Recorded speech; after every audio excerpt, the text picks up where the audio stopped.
একটা মাজারের সামনে দিয়ে হেঁটে যাচ্ছিলাম, যাওয়ার পথে দেখলাম সেই মাজারের সামনে বড় একটা দান বাক্স রাখা আছে। সেখানে গাড়ি থামিয়ে বড় বড় আমিররা লক্ষ লক্ষ টাকা দান করতেছে।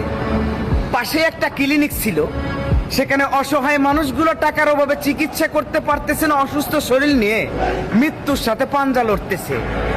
টাকার দরকারটা কিন্তু সেই অসুস্থ জীবিত মানুষের ছিল, ওই মাজারে শুয়ে থাকা মৃত ব্যক্তির কোনো টাকার প্রয়োজন ছিল না।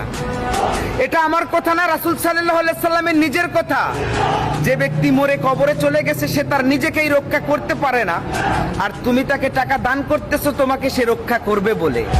এখনো আমাদের দেশের মানুষ শুধু বোকা নয়, হাজারো বোকা চোদা আছে। মাজারের সামনে থাকা প্রত্যেকটা দান বাক্সকে ভেঙে দিন, আর ওই দান বাক্সগুলো নিয়ে এসে ক্লিনিকের সামনে বসিয়ে দিন।